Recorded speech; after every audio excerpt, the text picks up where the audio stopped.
So guys, जैसा कि हमने पिछले एपिसोड में देखा कि हाओचेन और येटिंग ने साथ मिलकर एंजल ऑफ इटर्निटी को कमजोर कर दिया था। एंजल ऑफ इटर्निटी ने हाओचेन को अपने साथ मिलने का ऑफर दिया, पर हाओचेन ने उसे ठुकरा दिया, जिससे गुस्से में उसने इटर्नल बॉडीज को बुला लिया था, जो सभी वो इंसान थे जो इटर्निटी की चाह रखते थे। हाओचेन ने येटिंग के रियल्म की वजह से उन्हें फ्रीज कर दिया था और वो तेजी से एंजल ऑफ इटर्निटी की तरफ बढ़ा। Angel of eternity God level पर पहुंच गई थी, पर हाओचेन इसी वक्त का इंतजार कर रहा था, क्योंकि उसे समझ आ गया था कि उसे अपनी पावर इटर्नल रिंग से मिल रही है। पर हाओचेन ने भी अब अपनी पूरी पावर का इस्तेमाल किया, जिससे उसने उसे हरा दिया था। हाओचेन ने इटर्नल रिंग के मिस्ट्री को सॉल्व कर लिया था, पर उसे अभी एक बहुत बड़ा फैसला लेना था। अगर उसने कोई गलत विकल्प चुना तो वो कभी भी इटर्निटियन क्रिएशन के थ्रोन को प्राप्त नहीं कर पाएगा। एंजल ऑफ इटर्निटी कहती है कि अगर तुम मुझे मार दोगे तो मेरे साथ ही ये इटर्नल रिंग भी टूटकर बिखर जाएगी, और मैं जब तक जीवित हूँ मैं तुम्हें इस इटर्नल रिंग को कभी भी प्राप्त करने नहीं दूंगी। इसीलिए तुम किसी भी तरह से इस इटर्निटी के ट्रायल को पास नहीं कर सकते। और वो उस पर एक पावरफुल अटैक करती है। हाओचेन सन एंड मून स्नेल शील्ड से उस हमले से बच जाता है, पर वो काफी दूर हो चुका था। हाओचेन कहता है कि यही वजह है कि आज तक कोई भी इस ट्रायल को पास नहीं कर पाया, क्योंकि इस परीक्षण को पूरा करना असंभव है। एंजल ऑफ इटर्निटी धीरे से मुस्कुराई और बोली कि तुमने बिल्कुल सही अनुमान लगाया है। अब तुम्हारे पास सिर्फ एक ही रास्ता है कि तुम अच्छे बच्चे की तरह आज्ञाकारी होकर मेरी आज्ञा का पालन करो, और मैं तुम्हें अनंत काल की शक्ति प्रदान करूंगी, जिससे तुम कभी नहीं मरोगे, बिल्कुल मेरी इन इटर्नल बॉडीज की तरह जो हजारों सालों से जिंदा है। और अब तुम भी इनके जैसा ही बन जाओगे, और तुम्हारे पास भी इनकी तरह एक सुंदर और शक्तिशाली अस्तित्व होगा। हाओचेन महसूस करता है कि वो सभी इटर्नल बॉडीज काफी दर्द में है। वो सालों से जिंदा तो थे, पर वो आजाद नहीं थे, और वो इस पीड़ा को महसूस कर पा रहा होता है। इसीलिए वो एंजल ऑफ इटर्निटी से कहता है कि मुझे तुम्हारी अनंत काल शक्ति की कोई आवश्यकता नहीं है। एंजल बोलती है कि चाहे तुम इनकार करो, पर मुझे पूरा यकीन है कि तुम्हें अपना ये ट्रांसफॉर्मेशन काफी पसंद आएगा। और वो इटर्नल रिंग से इटर्निटी की पावर लेकर उसे हाओचेन के ऊपर छोड़ने लगती है। यानी अब उसने हाओचेन को भी इटर्नल बॉडीज में रिफाइन करने की प्रोसेस को शुरू कर दिया था। वो बताती है कि इस संसार में सभी जीव एक छोटे से समय के जीवन में बंधे हुए हैं, लेकिन जब तुम्हारे पास अनंत काल की शक्ति होगी तो तुम समय से परे रहोगे और हमेशा के लिए जीवित रह सकते हो। यानी तुम्हारी जीवन भी हमारी तरह ही अनंत काल तक हो जाएगा। हाओचेन की बॉडी क्रिस्टल में जमने लग गई थी, और वो बता रही थी कि जैसे जमा हुआ फूल हमेशा के लिए ऐसा ही रहता है, वैसे ही तुम भी हमेशा के लिए जिंदा रहोगे। वाकई ये सब काफी अमेजिंग है। अब तुम्हें दुनिया की सबसे शक्तिशाली ताकत मिलने वाली है। हाओचेन की पूरी बॉडी क्रिस्टल में जम गई थी, और वो उसे एहसास दिला रही थी कि कमजोर शरीर हमें कमजोर बनाता है और एक दिन हमारा अंत हो जाता है। पर जब तुम इटर्नल बॉडी में बदल जाओगे तो तुम ताकतवर होगे और तुम्हारा कभी अंत नहीं होगा। हम इस खूबसूरत इटर्नल रियल्म में एक साथ रह सकते हैं और इस इटर्निटी का आनंद ले सकते हैं। वो खुश हो रही थी कि हाओचेन भी अब इटर्नल कोर बॉडी बनने वाला है, पर तभी उन क्रिस्टल में क्रैक उत्पन्न होने लगते हैं, जिससे वो हैरान हो गई। हाओचेन इटर्निटी की पावर नहीं जानता था, इसीलिए उसने उन सभी क्रिस्टल को तोड़ दिया और आजाद हो गया। वो बोलता है कि क्या तुम्हें सच मुझे लगता है कि इस तरह के अनंत काल का जीवन हमें सुख देता है? अगर तुम्हारा अनंत काल वाकई इतना अच्छा और अद्भुत है, तो फिर इन सभी एनर्जी बॉडी की आत्माएं इतनी ज्यादा दर्द में क्यों है? और वो अपने ऑरा से सभी एनर्जी बॉडी को बर्फ में जमा देता है, जिससे उनकी सोल अब दिखाई देने लग गई थी। हजारों सालों से वो सभी लोग जिंदा तो थे, पर बिल्कुल एक कैदी की तरह ही जिंदगी गुजार रहे थे। वो कहते हैं कि हम 10,000 या उससे भी ज्यादा समय से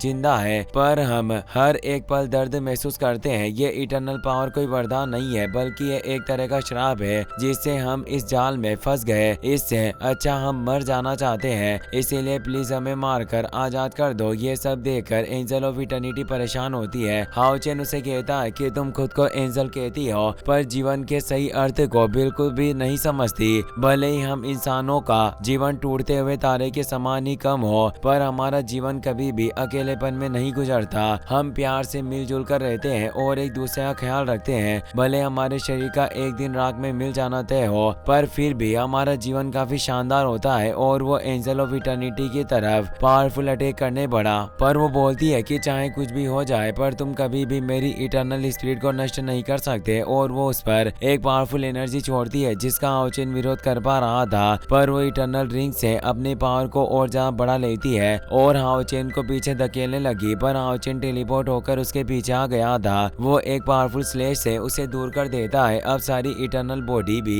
हाओ चेन के साथ हो जाती है। वो कहते हैं कि हम भी आपके साथ लड़ेंगे, हम इस गुलामी से छुटकारा पाना चाहते हैं, हम इसे मार डालेंगे और अपने इस शराब को खत्म करेंगे। एंजल ऑफ इटर्निटी को समझ नहीं आ रहा था कि आखिर ये सब हो क्या रहा है। उसके सभी एनर्जी बॉडी हाओ चेन के साथ कैसे हो गए। वो हाओ चेन पर हमला करने बढ़ी, पर हाओ चेन अब अपनी पूरी इटर्नल आर्मी को उस पर हमला करने भेज देता है, जिससे वो उसे पकड़ लेते हैं। हाओ चेन समझ चुका था कि angel of eternity eternal ring से जुड़ी हुई है, इसीलिए इटर्नल रिंग को नष्ट करके ही सब कुछ सही किया जा सकता है और ये लोग भी आजाद होंगे। इसीलिए वो इटर्नल रिंग को तोड़ने के लिए उसकी तरफ दौड़ने लगा। एंजल ऑफ इटर्निटी उसे रुकने को बोल रही थी और कहती है कि अगर तुमने इसे तोड़ दिया तो तुम्हारा ट्रायल फेल हो जाएगा। हाओ चेन कहता है कि मैं हमेशा से हवा के विपरीत दिशा में बढ़ा हूँ और हमेशा जो दिखता है वैसा नहीं होता। हम अगर ध्यान से देखें तो एक पल में भी इटर्निटी मौजूद है, इसीलिए इटर्निटी से इस रिंग का कोई ताल्लुक नहीं। और वो अपने एक स्लैश में ही उस इटर्निटी रिंग को तोड़ देता है और अपने डिवाइन प्लेटफॉर्म पर लैंड कर जाता है। एंजल ऑफ इटर्निटी परेशान हो जाती है क्योंकि अब सब कुछ खत्म हो गया था। उसे विश्वास नहीं हो रहा था कि आखिर इस लड़के ने इटर्निटी को कैसे समझ लिया।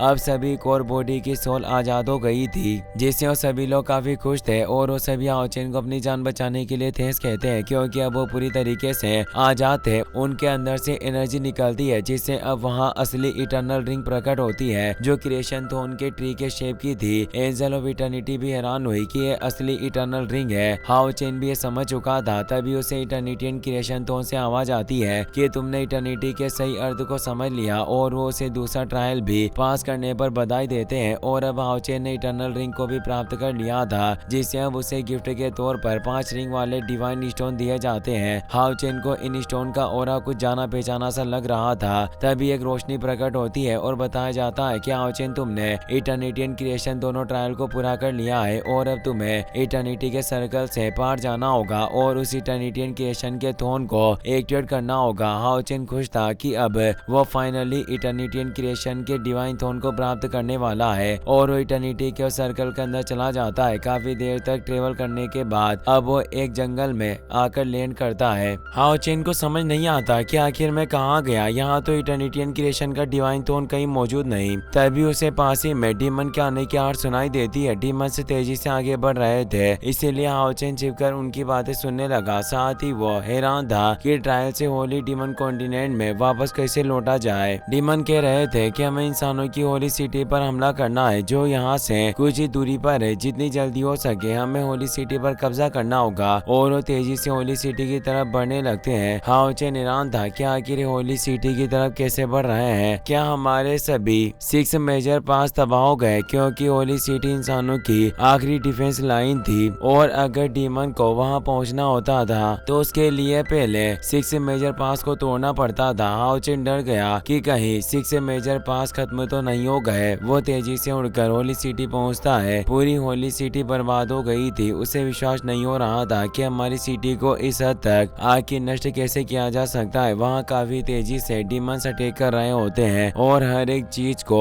तोड़ रहे थे। डीमंस काफी ताकतवर थे, जिससे वो तेजी से इंसानों को मार रहे होते हैं। हाओ चेन वहाँ आकर अपने इटर्नल हार्ट के साथ डिवाइन लाइट सर्किल मुंह को एक्टिवेट करता है, जिससे वो कई सारे डीमन का एक साथ खात्मा कर लेता है। वहाँ असेसिन टेम्पल की एक लेडी पेटिशनर भी मौजूद थे जो अपने फियर्स एनर्जी के साथ डीमंस का खात्मा कर रही थी। साथ ही नाइट टेम्पल का एक पावरफुल मास्टर भी मौजूद था, जिसके एक स्लेश ने कई सारे डीमन को काट डाला। वो कहता है कि जो भी हमारे होली सिटी को नष्ट करने की कोशिश करेगा उन्हें काट दिया जाएगा। हाओ चेन ने इन दोनों को पहली बार देखा था। वो सोचता है कि क्या ये नाइट हॉल और असेसिन टेम्पल के सीनियर है। क्या ऐसा हो सकता है कि अलायंस ने इन पावरफुल योद्धाओं को छिपा कर रखा हो ताकि भयानक स्थिति पर इन्हें वापस बुलाया जा सके। वो दोनों सीनियर हाओ चेन के पास आते हैं और उसे मदद के लिए थैंक्स कहते हैं। असेसिन टेम्पल की सीनियर पूछती है कि क्या हम तुम्हारा नाम जान सकते हैं। हाओ चेन रेस्पेक्टफुली कहता है कि मेरा नाम लोंग हाओ चेन है। वो हैरान हुई क्योंकि आज से पहले उसने हाओ चेन नाम पहले कभी नहीं सुना था और वो अपने साथी ओल्ड जियो से कहती है कि ये लड़का तुम्हारे नाइट हॉल से ही है और तुम नाइट हॉल के मास्टर हो, इसीलिए तुम्हें इसके बारे में पता होना चाहिए। पर ओल्ड जियो मना कर देते हैं कि मैं इसके बारे में नहीं जानता। हाओ चेन हैरान हुआ कि वो नाइट हॉल के मास्टर है और हाओ चेन को याद आता है कि नाइट हॉल के इतिहास में केवल एक ही ऐसा मास्टर रहा है जिसका सरनेम जियो था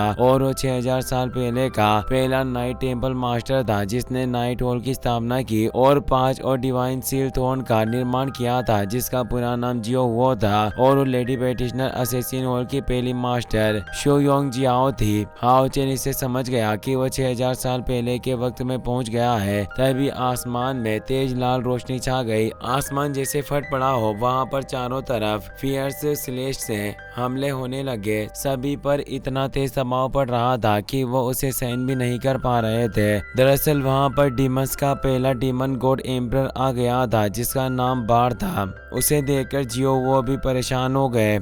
इसी के साथ ये एपिसोड यहीं पर खत्म हो जाता है। वीडियो पसंद आया हो तो अपने दोस्तों के साथ शेयर करना, साथ ही इस वीडियो को लाइक और चैनल को सब्सक्राइब करने के लिए आपका तहे दिल से शुक्रिया। Thanks for watching.